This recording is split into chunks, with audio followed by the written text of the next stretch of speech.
할렐루야, 주님의 평강이 함께 하시기를 바랍니다. 오늘 두 번째 시간입니다. 오늘 제목은 기도의 능력입니다. 기도의 능력. 고린도서 10장 4절 말씀 있네요. 우리의 싸우는 무기는 육신에 속한 것이 아니요 오직 어떤 견고한 진도 무너뜨리는 하나님의 능력이라. 기도의 능력. 어쩌면 우리 성도들에게 있어서 가장 중요한 그런 질문이 나는 기도의 능력을 얼마나 확신하는가? 나는 기도의 능력을 정말 믿고 있는가? 라는 거예요. 기도에는 엄청난 능력이 있죠. 자, 저자들은 앞부분에 여러 시대에 따라 무기와 전략이 어떻게 변화되었는지를 소개를 합니다. 오래전엔 참호전이 지금 현대 역사에서는 거의 사용하지 않는 그런 군사 작전이지만 과거 1860년대 남북전쟁 당시 아니면 그 이전에도 참호를 파놓고 거기에서 진지전을 하고 거기에서 적들과의 어떤 전투를 위해서 보다 더 효과적인 전략을 위해서 좋은 어떤 그런 장소들을 선점을 하고 그렇게 해서 참호전을 펼쳤던 그런 것들을 볼 수 있죠. 그런데 시대가 좀 바뀌면서 1차 세계대전 때는 무거운 고속 기관총이 사용이 되면서 사실 참호전이 크게 의미가 없어졌습니다. 그렇게 시대적인 어떤 흐름 속에서 무기들이 더 많이 개발이 되었고 또 다양한 그런 전투 전략들이 또 새롭게 개발이 되면서 보다 더 좀 효과적인, 보다 더 또 능력이 있는 전투 방법들이 무엇인가 이런 것들이 연구가 되기 시작을 했죠. 그러면서 그 다음 페이지에 보면 탱크가 등장한다라는 이야기가 나와요. 탱크가 등장했을 때 그것이 얼마나 막강했겠습니까? 보병전으로 서로 간에 치고받고 육탄 공격을 하던 그런 상황 속에서 정말 절대 강자와 같은 그런 탱크의 출현은 실로 막강한 가공할 그런 위력을 발휘했겠죠. 그런데 그 많은 탱크들이 있었지만 그 탱크 가운데서도 정말 2차 대전 당시에 그 탱크의 끝판왕이라고 말할 수 있는 독일의 티거1 탱크가 있어요. 그 당시에 다른 연합군들 아니면 다른 국가들이 갖고 있었던 탱크와는 정말 비교할 수 없는 막강한 그런 위력을 갖고 있었던 탱크이기도 하죠. 영화 퓨리라는 영화의 어떤 소재로 등장하기도 합니다. 이 탱크는 무게가 무려 57톤까지 나갔다고 해요.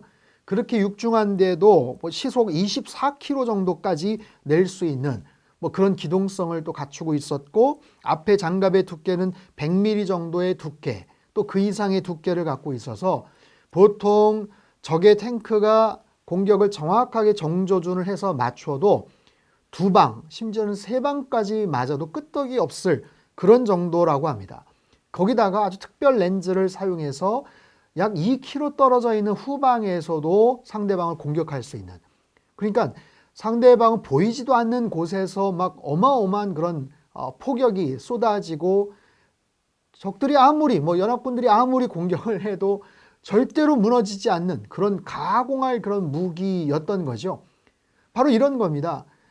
박빙의 어떤 상황 속에서 아주 강력한 그런 무기 아니면 그런 전략용 어떤 그런 무기들이 개발이 되었을 때는 실로 엄청난 그런 파급 효과가 있고 또 그런 살상 효과가 있었던 것처럼 우리 삶 속에서 보다 더 효과적이고 보다 더 강력한 그런 능력을 발휘하는 것, 그것이 바로 기도의 능력이죠. 22페이지 중간 아래쪽에 보면 이런 표현이 나옵니다. 기도는 무장한 탱크와 같다. 하나님의 백성들이 기도하면 음부의 권세가 이기지 못한다. 기도는 전투에서 사용할 우리의 주요 공격 무기이다. 기도는 엄청난 능력이 있는 하나님의 가장 강력한 영적 무기로 사용이 될 수 있는 것이지요. 그래서 사도 바울도 에베소 6장에 보면 하나님의 전신갑주에 대한 내용들을 차례차례 설명을 하고 나서 그리고 나서 기도에 대한 그런 간구를 부탁을 하죠. 23페이지 윗부분에 보면요. 사실 감옥에서 쇠사슬에 매인 사신으로 이 요청을 하고 있었다. 겹겹의 벽으로 둘러싸인 돌처럼 냉랭한 감옥이라는 현실과 사역을 계속해야 한다는 간절함 사이에서 그가 어떤 심정이었을지 생각해보라. 그러나 기도는 꼼짝없이 갇힌 죄수의 신세였던 그에게 사명을 감당하지 못하도록 막는 모든 장벽을 뚫어줄 무기였다라는 거죠. 옥중서신을 쓰고 있을 당시 사도 바울은 활동에 제약이 있었고 또 자유를 박탈당한 굉장히 답답한 상황에 놓여 있었죠. 그럼에도 불구하고 사도 바울은 그 누구보다도 자유를 만끽할 수 있었고 마음속에는 하늘의 평강이 있었고요. 그리고 흩어져 있는 선교지, 자신들의 동역자들을 위해서 마음껏 기도로 중보를 하고 또 기도로 영적 그런 전투에 아주 집중적으로 그리고 적극적으로 동참할 수 있었던 거죠. 그 비결은 뭡니까? 그게 바로 기도의 능력이죠. 시간을 또는 공간을 초월해서 넘어서 역사할 수 있는 영적인 전투. 그 방법, 그것이 바로 기도다. 이것이 성도가 갖추어야 될 가장 강력한 최고의 무기이자 영적인 그런 방법이다라는 거예요. 23페이지 중간에 기도는 무엇이든 할 수 있다. 하나님은 다 할 수 있기 때문이다. 이 세상 어느 곳에서 누가 어떤 문제와 맞닥뜨리고 있더라도 기도로 나아가면 해결할 수 있다. 누가 어떤 문제, 어떤 장애물, 어떤 난관, 사랑하는 성도 여러분, 여러분에게 지금 어떤 난관이 있습니까? 어떤 장애물이 있습니까? 정말 불가능해 보이는 그 모든 철옹성과 같은 여리고성과 같은 홍해바다와 같은 그런 난관과 여러 가지 장애물이라고 하더라도 기도는 그것을 파쇄할 수 있고 그것을 꿰뚫어낼 수 있는 그런 능력이 있음을 여러분 분명히 확신하시기를 바랍니다. 계속해서 읽겠습니다. 그러므로 기도는 단순히 무해하게 보이는 사소한 교회 의식이 아니다. 불쌍한 거지가 지레 체념한 채 한 푼 적선해 주기를 바라는 일종의 구걸 행위도 아니다. 말 그대로 생생한 원시의 힘이 여기에 있다. 전능하신 하나님께 접근하는 통로가 바로 이 기도다. 아멘이죠. 정말 순전한, 순수한, 흠이 없는 가장 강력하고 원시적인 가장 파워풀한 하나님의 능력을 경험하고 또한 맞설 수 있는, 맛볼 수 있는 바로 그것이 기도의 능력이다라는 거예요. 그 다음 페이지에 보면 야고보서 5장 16절 말씀을 인용을 하네요. 의인의 간구는 역사하는 힘이 크미니라. 엘리야 이야기죠. 엘리야가 3년 반 동안 비가 오지 않도록 또 다시 비가 오도록 하나님 앞에 열심히 기도했던 그런 모습을 야고보 사도들을 통해서 이야기를 하고 있어요. 우리와 성정이 같은 그런 사람이었지만 기도의 그 놀라운 능력, 하늘 문을 여는 놀라운 비결과 그 위력이 있음을 신뢰했던 엘리야 선지자를 통해서 하나님의 놀라운 능력이 나타나지 않았습니까? 기도란 우리가 마주한 도전이 무엇이든 기적을 일으키는 하나님의 능력으로 언제나 문제를 해결할 수 있음을 의미한다. 여러분 이 말씀을 잘 다시 한번 귀담아 들으시고 마음속에 새기셨으면 좋겠어요. 우리가 마주한 도전이 무엇이든 기적을 일으키는 하나님의 능력, 아멘이죠. 어떠한 문제도 해결할 수 있는 그런 하나님의 놀라운 힘과 능력이 있음을 우리는 확신하고 신뢰해야 돼요. 또한 기도는 영적 데이터를 무제한으로 공급받게 해준다. 다시 말해서 그 시그널 타워의 범위에서 벗어날 수가 없다는 거예요. 그래서 성경은 쉬지 말고 기도하라, 쉬지 말고 기도하라라고 말씀하실 수 있는 이유가 언제든 어디에서든지 그 기도의 시그널을 하나님께서는 캐치하실 수가 있기 때문에 기도라는 우리의 신호가 언제나 매우 정확하게 하나님께 도달할 수 있으니 안심하라 라는 거예요. 기도는 우주의 하나님께 나아가는 특권으로 그를 주로 믿는 모든 이들을 위해 그의 아들이 흘린 피값으로 지불하고 산 특권이다. 이 놀라운 특권, 이 놀라운 능력, 이 엄청난 위력을 우리가 사용을 하지 않는다면 그건 얼마나 어리석고 안타까운 일이겠습니까? 또한 기도에 대해서 이렇게 얘기합니다. 기도는 전문 상담사가 상시 대기 중인 것과 같다. 구태여 상담 시간을 따로 잡을 필요가 없다라는 거예요. 그냥 문을 열고 들어가면 된다. 그 상담사는 우리의 상황을 이해하고 필요한 지혜를 나누어 줄 준비가 언제든 되어 있다. 예수님은 성령님을 카운셀러, 보혜사 성령님, 상담사로 그렇게 표현하지 않습니까? 여러분 아주 알려져 있고 또 저명한 그런 전문가에게 뭔가를 컨설팅을 받거나 상담을 받으려면 얼마나 그 절차가 까다로운지 몰라요.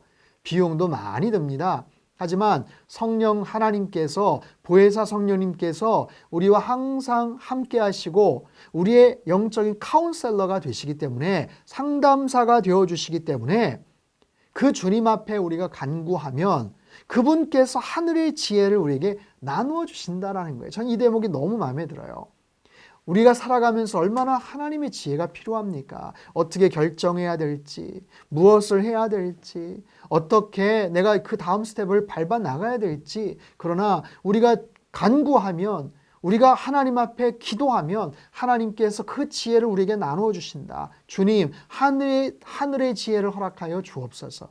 주님, 하늘의 능력을 허락하여 주시옵소서. 바로 이런 놀라운 기도의 능력들. 그렇다면 중요한 게, 의문이 드는 게 바로 여기에, 왜 우리는 기도를 하지 않는가? 기도의 능력이 이렇게 엄청난데 우리가 기도하지 않는 이유는 도대체 뭘까라는 거예요. 오늘 이 챕터에서의 중요한 그런 주제이기도 합니다. 첫 번째는, 당신은 기도의 능력을 확신하는가? 여러분, 기도의 능력을 정말 분명히 신뢰하고 있습니까? 두 번째, 그렇다면 나는 열심히 기도하고 있는가? 우리는 열심히 기도하고 있는가? 내가 확신하다고 이야기를 하면서도 내가 기도하지 않는 이유는 무엇일까? 여러 가지 이유가 있을 거예요. 말은 그렇게 하지만 여전히 남아있는 기도에 대한 불신? 아니면 어떤 옛날의 실패 경험들? 내가 열심히 기도했는데 잘 응답되지 않는 것 같아 라는 그런 의심들? 아니면 방법을 몰라서, 또는 영적인 어떤 게으름 때문에 기도는 하고 싶은데 기도할 수 있는 어떤 기회가 없어서, 아니면 뭐라고 기도해야 될지, 기도 제목의 어떤 부재, 그런 것일 수도 있어요. 마치 이와 같죠. 우리가 운동을 열심히 하는 것이 얼마나 중요한지 누구나 다 알잖아요. 운동의 필요성, 건강의 중요성 누구나 다 알지만, 알면서도 열심히 운동하지 않는 이유와 어쩌면 흡사하지 않을까 싶습니다. 오늘 이 챕터를 우리가 공부하면서 다시 한번 우리 마음속에 되뇌어 봐야 될 그런 질문, 나는 얼마나 기도에 대해서 확신하는가? 기도의 응답에 대해서 얼마나 나는 신뢰하는가? 그렇다면 나는 어떻게 기도해야 될 것인가? 일단 시작하는 것이 중요하겠죠. 일단은 아주 작은 부분이라도 먼저 시작하는 것, 그렇게 해서 기도의 그런 시간들을 쌓아나가는 것, 기도의 제목들을 더욱더 확장시켜 나가는 것, 처음부터 거창하게 그렇게 계획을 세우지 않더라도 말입니다. 그래서 그 작은 성취를 하나씩 이루어가면서 점차적으로 우리에게 습관이 배우는, 영적인 습관이 배이는 거죠. 그렇게 해서 정말 기도의 사람으로 그렇게 다듬어져 가고 그렇게 변화되는 것.